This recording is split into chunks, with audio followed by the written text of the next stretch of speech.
Hello everyone, welcome to Kamath's Academy. Please subscribe my channel. Today we are going to discuss a concept called law of demand under business economics. Myself Vignesh K. Kamath, and let's begin with the law of demand concept.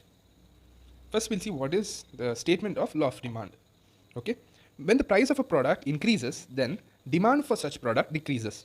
Okay, and when the price of a product decreases, the demand for such product increases. In the sense, when the price of a product, okay, when the price of the product increases, if a product's price has been increased, then the respective demand for that product will be less, right? The respective demand for that product will be less. And similarly, if the price of the product has been decreased, okay, then the demand will rise, right? So that is about the law of demand. When the price of the product increases, then the demand for such product decreases, and the vice versa form of the statement.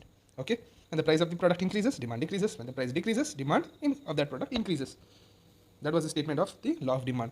Now we'll see a table that's called as demand schedule. Okay, price and quantity. When the price is 5, quantity demanded is 6. When price rises, P1 is 5, P2 is 10. When price rises, look at the quantity demanded. The quantity demanded became 5 when the price is 10. Now when we'll see the P3, when the price is 15, the quantity demanded is 4. See, look at this. The quantity demanded has been decreased when the price raised, right? When the price is 20, quantity demanded is 3. When price is 25, quantity demanded is 2. And when price is 30, quantity demanded is 1. See, so we can say, so that is about the statement. When the price increases, demand decreases. When the price decreases, demand increases. Okay, now let's see a graph of this table, demand schedule. Okay, when price is P6, quantity demanded is Q1. When price is P5, quantity demanded is Q2. Right? I hope you can relate to the demand schedule explained by me. Okay, that's the same thing I've represented in a graph format. So you can see that the demand slope is negative sloped. Okay, or you can say it as downward sloping curve. Demand curve is, so here demand curve slopes downwards. We can also say that demand curve is negatively sloped. Negatively sloped. Please note down this. Okay. Now we'll see some assumptions of law of demand. So the first assumption states that no change in person's income. So person's income shouldn't change. No change in tastes and preferences. So the customer's tastes and preferences shouldn't change. No future change in price. Means future change of prices. There shouldn't be any change in future price of a product. Other factors should remain same. Price is independent factor. In the sense, price should not be dependent on other factors. Okay, so price should be an independent factor. So that was about the assumptions. Now let's see the reasons for the demand curve to be negatively sloped. Why the demand curve is downward sloping? Okay, we'll see the reasons. So the first reason is law of diminishing marginal utility. This concept video, I'll make a separate video of that, and I'll upload it in YouTube. And check the description box. As soon as I upload, I will mention the link in the description box. You can go and check. Okay, we'll see the first reason, law of diminishing marginal utility. Here also I'll explain. Okay, here law of diminishing marginal utility means when a person or a consumer, okay, we can say is a person. When a person consumes a product back to back, okay, when a person consumes the same product again and again back to back, then the utility or the satisfaction derived from that product will be less. Okay, I repeat, when a person consumes the same product back to back, okay, then the satisfaction derived from that product will be less. See, if you eat first mango, then you will have lot of satisfaction. But if you eat 10 mangoes back to back continuously, then you will not feel of eating again. Means satisfaction, you are fully satisfied, right? So here you will not have, then the satisfaction level will fall as you consume more of the same product back to back. Then the satisfaction of that will be less, right? The same thing, when a person consumes more and more of same product, then the satisfaction derived from that product will be less. Okay, let's see what is written here under this law of diminishing marginal utility. Utility decreases when a person consumes the same product continuously. Okay, utility decreases when a person consumes the same product continuously. No consumer will be ready to pay price for product giving less utility. In the sense, if a product X, okay, we'll keep it as product X. If product X has, when a person consumes product X continuously, after consuming continuously, his utility or satisfaction will fall and the price will remain same. If the price is 30 rupees and he has consumed back to back, right? So here his utility or the satisfaction derived from that product will be less. And again, when the satisfaction is less, he won't pay rupees 30 rupees and again he'll purchase, right? When the price is 30 and the satisfaction is less, right? Then he won't go and purchase again. So that price will be more and the demand will be less. Your price is 30, price is same, but the demand is less, right? When the utility satisfaction is less, means he won't demand. So that is, demand will be less and the price is same. But when compared to demand, when compared to utility, price is increased because the satisfaction is not up to the mark of price. So the price has been increased. Okay, so that is, price and demand here shows inverse relationship, you can see. So that was about the law of diminishing marginal utility.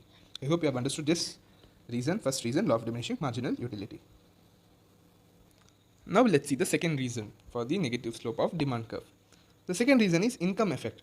Here income effect means when a person's income increases, okay, when income increases, price of a product will be less when compared to his previous income, okay, his previous, when compared to his previous income. Here price will be same, okay, but when income increases, when compared to that of previous income, the price will decrease, right? When compared to his previous income, the price of the product will decrease, right? So here inverse relationship between income and price, you can see. So that is the reason, that is the second reason for negatively sloped of demand curve. That was the second reason. I hope you have understood both the reasons. Now we'll see the third one, substitution effect. Yes, substitution means the another product which is of same type, same quality, same taste, okay, which can be substituted. So that is called as substitute products.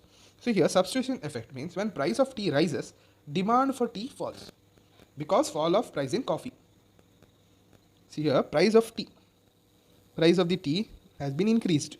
Then what happens is demand for tea will fall. Why? Because when tea prices have been increased, then coffee price of coffee will be less, right? So when the coffee price is less, then demand for coffee will be more.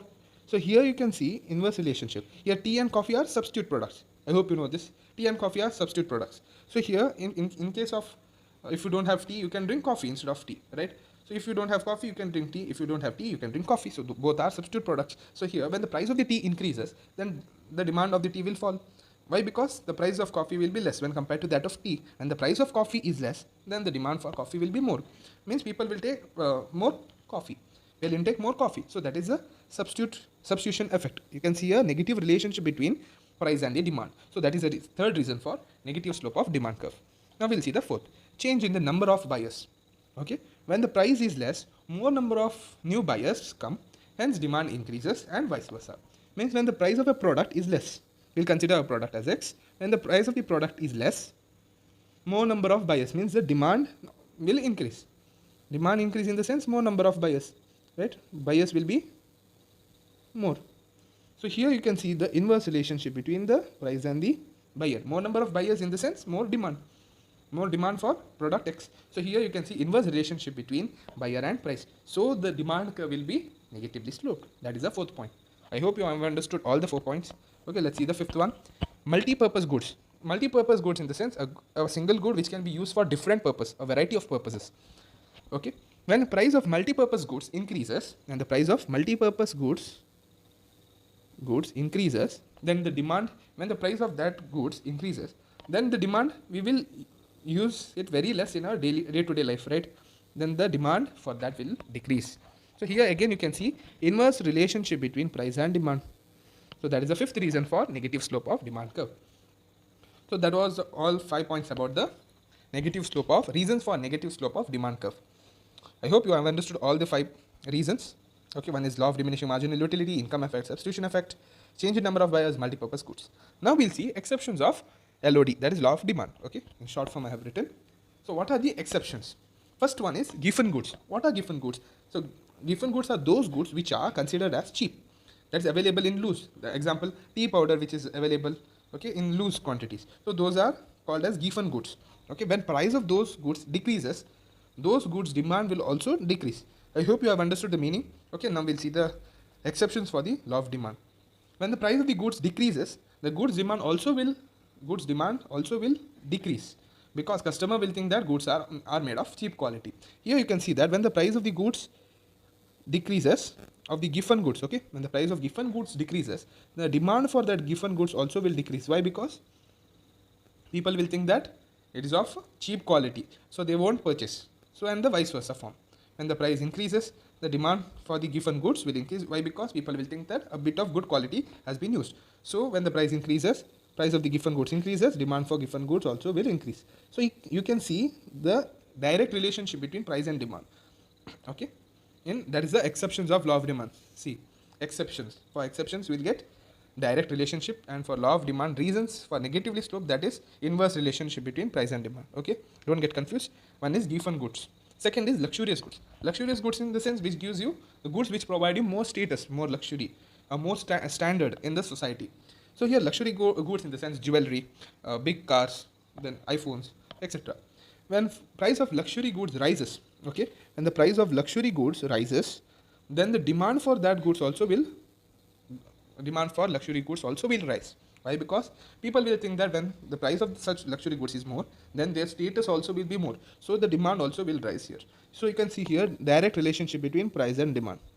Okay, in exceptions, price and demand will be direct relationship, and in reasons for negatively sloped, price and demand will be in inverse relationship.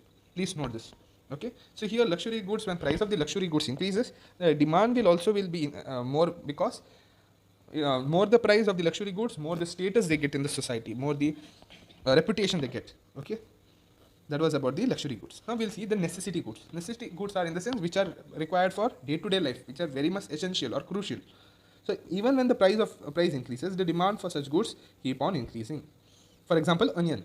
Okay, when the price of the necessity goods increases, demand for that necessity goods will also increase. Even if the price of the milk has increased, then also we'll go and purchase milk. Even if the price of the onion has been increased, we require onion, right? So the demand for onion will be more, because it's very necessary for our day-to-day life. So that is necessity goods. You can see direct relationship between price and demand.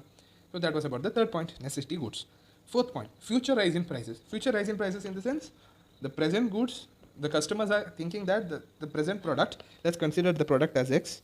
In future, in the next week or 2 weeks, after 2 weeks, the price of that product will be more. So in fear that price will be more, they're going and purchasing now itself in huge quantities. Okay, when the price of the future price, okay, when the future price of product X rises in future, okay, then the demand at the present demand will, that is a present demand will, sorry, then the present demand for that product will be more. Okay, please see, when the price of future price of the product increases, then the demand of the present will be more. Demand in present, okay, price is in future, increasing, future prices rise in future price. Okay, if there is a rise in future price, then the demand at the present will be more. So here you can see direct relationship. So this was about all the 4 points of exceptions of law of demand. Okay, so thank you. Please subscribe my channel, then please comment if you have any doubts, and please comment how was my teaching. Okay, if any changes required. Okay, keep supporting. Thank you. Bye bye.